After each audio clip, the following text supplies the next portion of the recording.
what he says they're trying. Quick things here from my end. Really exciting news today.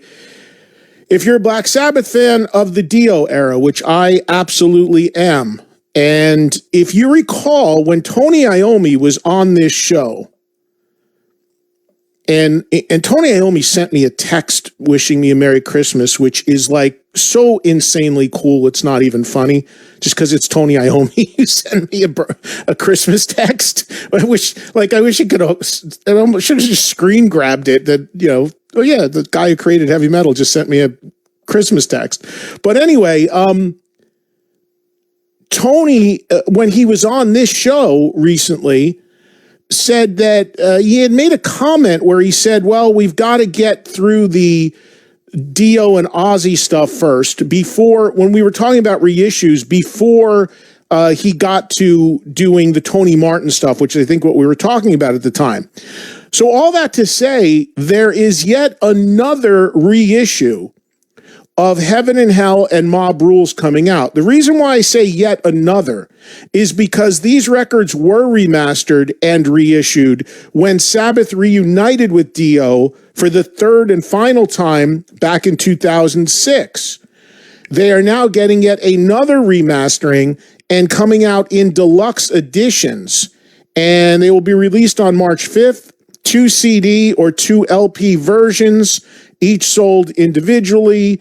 There is a bunch of live stuff, outtakes, a remix of the song The Mob Rules, and 2021 remastering of both original albums in these packages.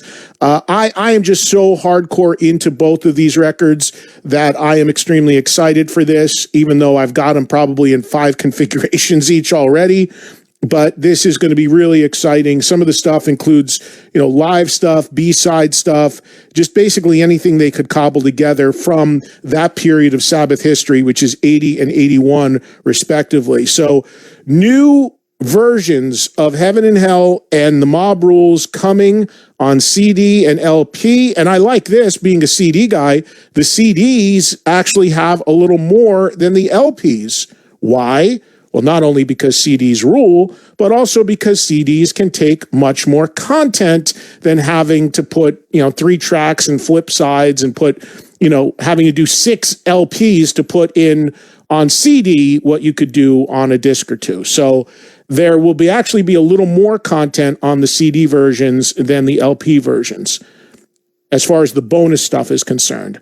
So looking forward to that coming out. Maybe we'll do something even special with the guys around that. Of course, Geezer and Tony, maybe Vinny as well. Vinny, of course, on the second record. And I hope they do this with Dehumanizer at some point, because I think Dehumanizer is a much better record in retrospect than it was looked at the time.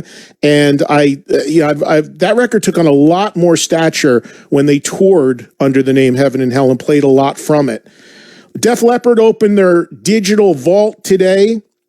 Alex, did you look at this thing? Do you know, Alex, if you have to pay to go into the Def Leppard digital vault?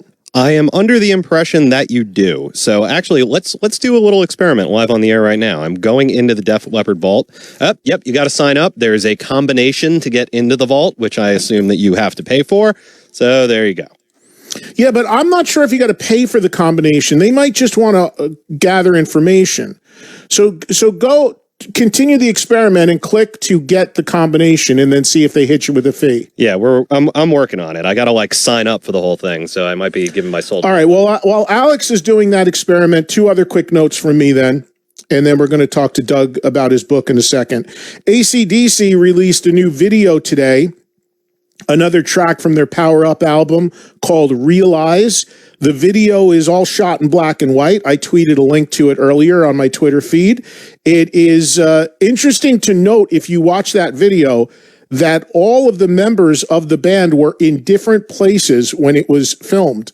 Again, AC/DC dealing with issues with travel All of those guys live in different parts of the world, trying to get together just to do a video to try to keep their album alive in lieu of the fact that they can't tour. You would imagine would be challenging, and they're not going to fly all over the world in a pandemic just to do a music video. So what they did was pretty interesting, where they all filmed, I guess, their parts wherever they live respectively, and then sent it in, and an editor put it together and made it look as if they are very much in the same room together playing the song.